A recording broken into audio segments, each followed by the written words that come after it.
right, so we all think we know what a GM does in college football. You tell us what your job is. It changes daily, as you can probably tell from all these executive orders and changes in the rules. But no, it's all encompassing with roster management. That's everything from high school recruiting to transfer portal to everything with the rev share now and everything that goes into that. And so just trying to manage and oversee our entire recruiting department, which we have a great staff of 9 other guys and girls that help me with it, but just overseeing everything with roster retention, roster management, high school recruiting, all that. So it's a little bit of everything. You kind of change by the day with all the new rules they put in place, and it's day by day. It truly is, but it's a new job per se in college sports, but it kind of people have been doing similar stuff to this for years. It's just now you add the rev share and the payments and all that in there, but really roster management, high school recruiting, all that. So. Along with the rev share piece of it too,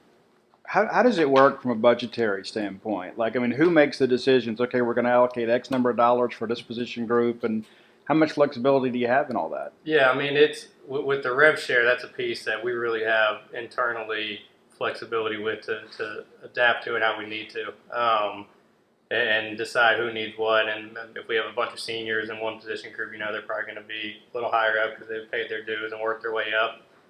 So that's kind of how we've approached it. But it's obviously every school has that $20.5 million that was part of the settlement case, and then you divvy it up by sports, and so you have your number. And then I kind of went through NFL just because it's so new to college. NFL breakdowns, how they've kind of broken down their position groups in years past, just to get a kind of a baseline for it. But that's probably the most challenging part in all this stuff right now is it's so new for everybody. You're kind of each year you're feeling it out.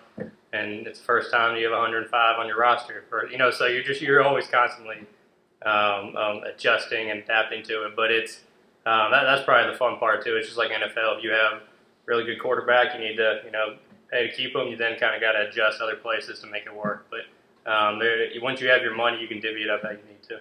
How has that first month of the revenue streaming gone, you think? It's been good. I think we were set up well before we kind of just transitioned from the collective to the university, so it didn't change a ton for us. It just now the checks are coming from the university instead of our collective and all that. But it's been business as usual. It wasn't some schools had to have new contracts and all that stuff. We didn't get into any of that, so kind of transitioned over. But it's been a smooth transition. So again, just adapting to all the new rule changes and.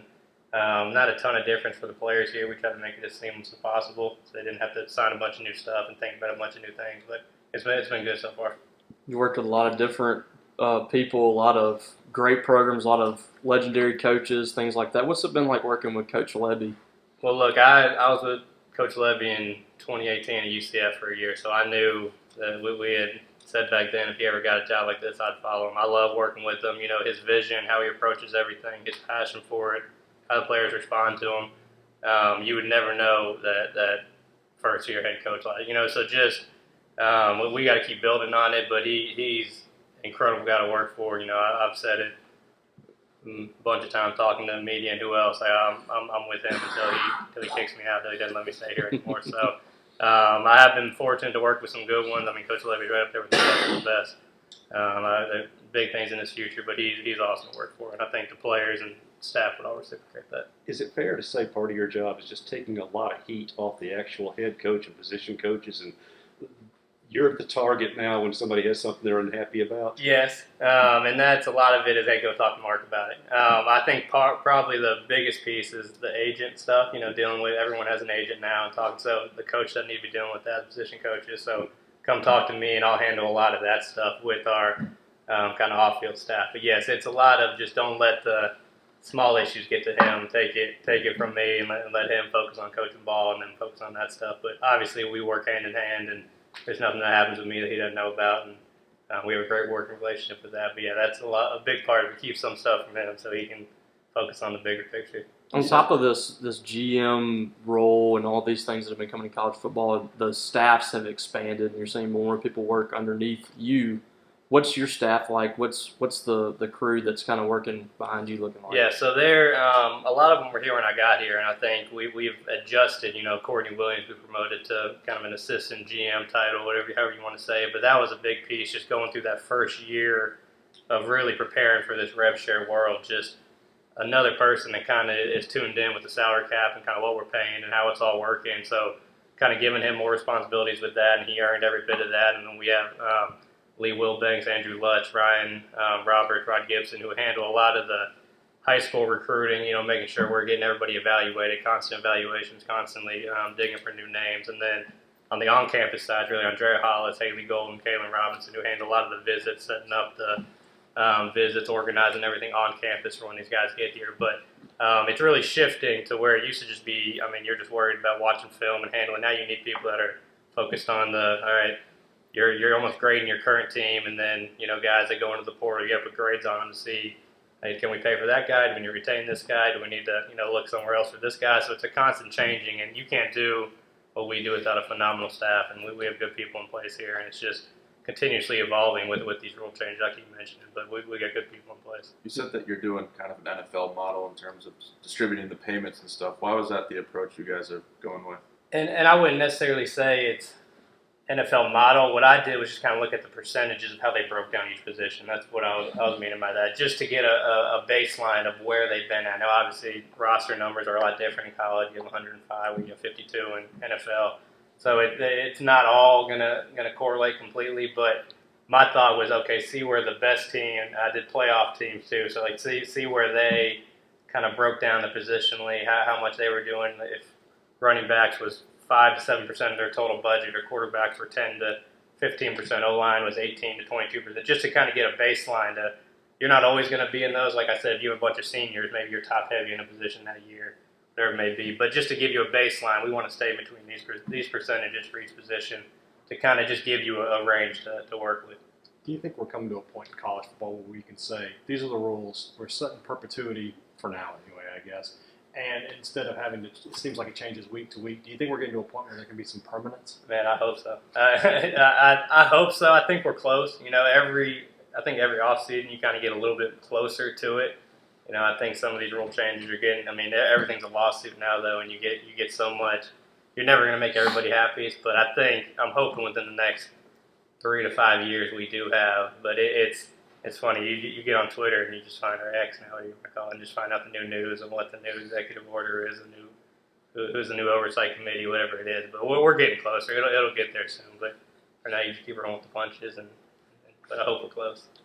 Y'all have had some time to prepare for this era. How much did those preparations actually, go through in implementation? Was it smooth? Was it difficult? How's the last one? We spent, especially when I got here in January of 24, we were preparing for this kind of the whole time. And it's the tough part with all these rule changes is, hate to keep harping on that, but you plan for something and you think it's going to be this, and then there's a new rule that goes into place and it tweaks everything you planned for, so you go back to the drawing board and kind of just adapt what you had. But no, I think the planning of it and just the foresight of our administration and just kind of putting everything in place to allow us to do this was huge. And it's, again, you get the plan in place and you just adapt with the punches when things kind of adjust, and you at least have the general oversight of what you want to do, and then based on the little changes here and there, you make necessary changes and keep moving forward. I don't know if you have a chance to cross paths with a guy named Ron Polk, but baseball coaches could probably tell you something about roster management, Yep. too, all things. They went to their model and all that stuff. So Yeah. this is nothing new there. Sure. And I met with our track coach, Coach Woods. I've talked to people in base, but just because, we have partial scholarships and stuff now in football that you can do. So I try to meet with everybody on campus that has done something similar, just to, again, this is new to football and it's new to a lot of people, but just trying to pull some knowledge from whoever's done something similar, and we obviously have a much bigger roster in those sports, but I've tried to speak to as many people on campus at other schools, wherever, that kind of have some knowledge with some of this, just to help out. How do you balance kind of keeping people happy monetarily, but also being fair for everyone else, and like trying to avoid a situation they saw at other schools like Tennessee? And that's one of the biggest challenges, because everyone sees what's on social media as factual, and a lot of times it's not. But everyone thinks you should be the guy getting $2, $3, $4 million, whatever it may be, and those numbers a lot of times aren't truthful or not real. So you have to be, lay out some facts. This is production based, but every situation is so different. So you have to just approach. And there's times that, no, I want this much money. Well, we just can't do that, and the player decides to leave or whatever it may be. I mean, that happens every school across the country. But you just have to trust your evaluations, trust your why you're saying where you're at, why your numbers are at, and I mean, there's people that don't understand it yet just because it's so new to this world.